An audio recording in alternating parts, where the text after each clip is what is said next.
Côte d'Ivoire, depuis le début du mois de juillet, le prix du carburant et du gaz butane sont en hausse. Au Cameroun, l'Agence de régulation des télécommunications a infligé une amende globale de 5,3 millions d'euros à 3 réseaux de téléphonie. Au Burkina Faso, le célèbre chapeau originaire de la commune de Saponé est désormais sous la protection du gouvernement. En Italie, 180 migrants autorisés à quitter le navire de sauvetage. Ils ont débarqué ce lundi en Sicile. Bonsoir chers tous, heureuse de vous retrouver pour ce journal et merci de nous suivre. En Côte d'Ivoire, depuis le début du mois de juillet, le prix du carburant et du gaz butane sont en hausse. Le carburant s'est vu augmenter de 20 francs CFA et les bouteilles de gaz B12 ont connu une hausse de 450 francs CFA. Le reportage de Christian Gokra.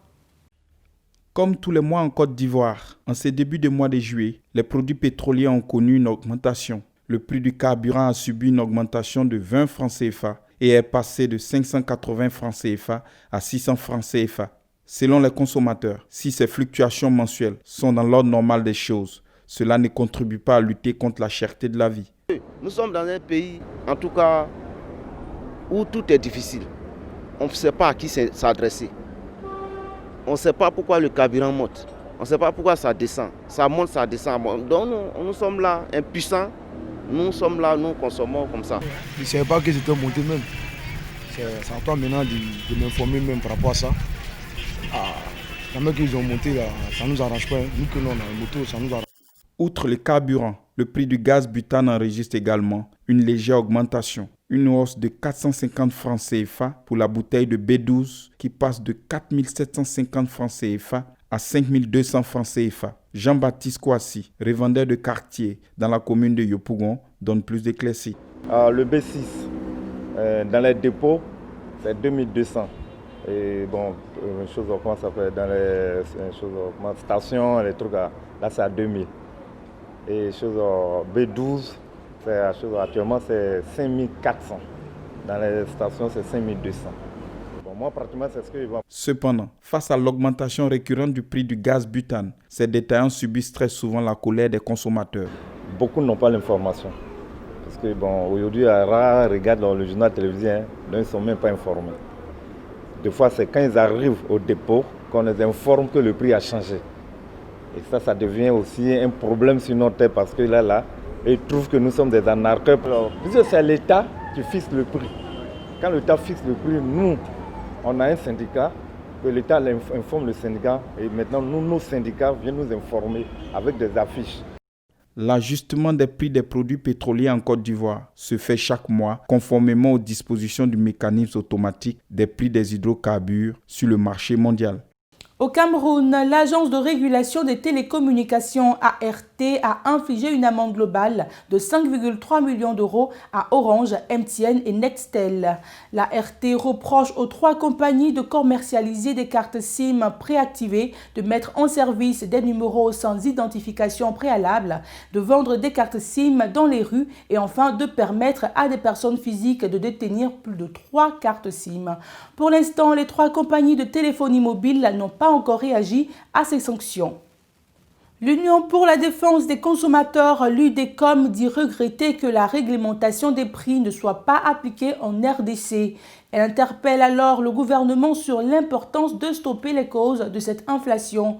Selon l'UDECOM, le service habilité du ministère de l'économie ne contrôle pas les prix, ce qui laisse une marge libre à toute violation.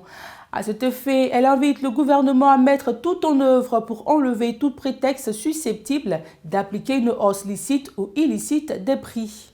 Le leader nord-coréen Kim Jong-un a félicité son pays pour le succès éclatant dans la gestion de la Covid-19. Ils affirment ne plus avoir de cas de contamination de ce virus.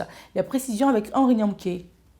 La Corée du Nord a fermé ses frontières et mis des milliers de personnes en confinement il y a 6 mois, alors que le virus se propageait à travers le monde. Elle affirme n'avoir aucun cas de virus, bien que des analystes disent que c'est peu probable. Au cours d'une réunion du bureau politique, Kim a souligné l'importance de maintenir une alerte maximale sans relâchement sur le front anti-épidémique, ajoutant que le virus était toujours présent dans les pays voisins. Il a averti à plusieurs reprises qu'un relâchement hâtif des mesures anti-épidémiques entraînerait une crise inimaginable et irrémédiable. La Fédération internationale de la Croix-Rouge a envoyé des volontaires dans la zone frontalière pour travailler sur les mesures de prévention du virus et il y a eu un certain nombre de rumeurs de cas non confirmés dans le pays.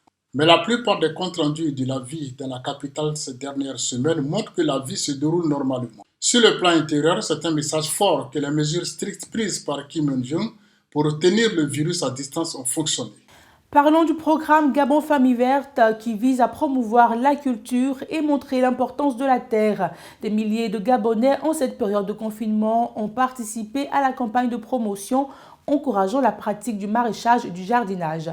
Le commentaire avec Henri Nyamké. Le programme Gabon Famille Verte vise à ancrer au sein du noyau familial l'importance du retour à la terre. Thierry Mabana, enseignant et maraîcher, loue les bienfaits de ce programme, grâce auquel sa famille dispose aujourd'hui d'un maraîcher. Le père de famille qu'il est, son épouse ainsi que tous ses enfants se sont engagés à travailler la terre pour obtenir ce résultat. Et c'est sur la pression des enfants qui ont vu la publicité à la télévision qu'il a lancé la famille dans ce programme. Pour la Commission de l'économie rurale et l'agriculture de l'Union africaine, ce programme initié par le Gabon mérite d'être partagé en Afrique comme modèle de renforcement du système alimentaire sur le continent. Mon département se joint aux efforts de la FAO pour appuyer le ministère de l'Agriculture, de l'Élevage, de la Pêche et de l'Alimentation de la République du Gabon pour disséminer cette expérience à d'autres pays de notre continent.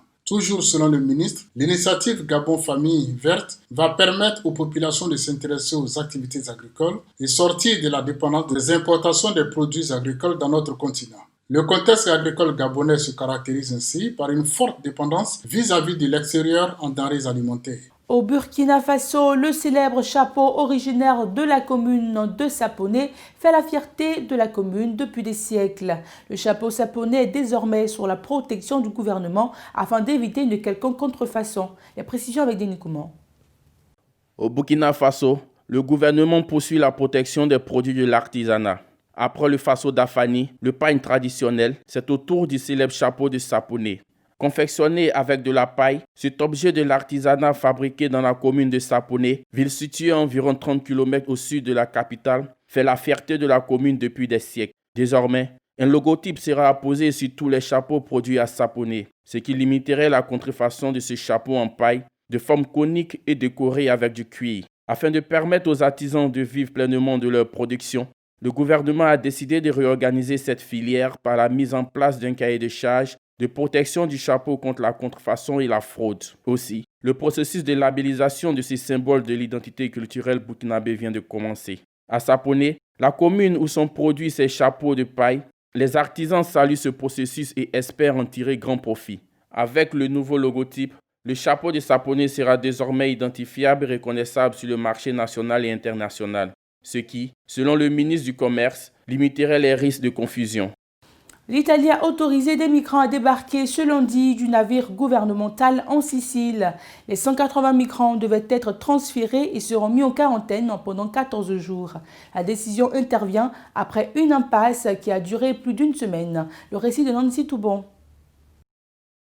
L'Océan Viking, opéré par le groupe de sauvetage SOS Méditerranée, a déclaré vendredi l'état d'urgence, invoquant des craintes pour la sécurité des migrants et de l'équipage. Les migrants devaient être transférés lundi sur un navire gouvernemental en Sicile et seront mis en quarantaine pendant 14 jours. Les migrants proviennent de divers pays dont le Pakistan, l'Érythrée et le Nigeria. Ils ont quitté les côtes libyennes avant d'être secourus en 4 groupes distincts entre le 25 et le 30 juin. Ils comprennent 25 mineurs dont la plupart ne sont pas accompagnés par des adultes.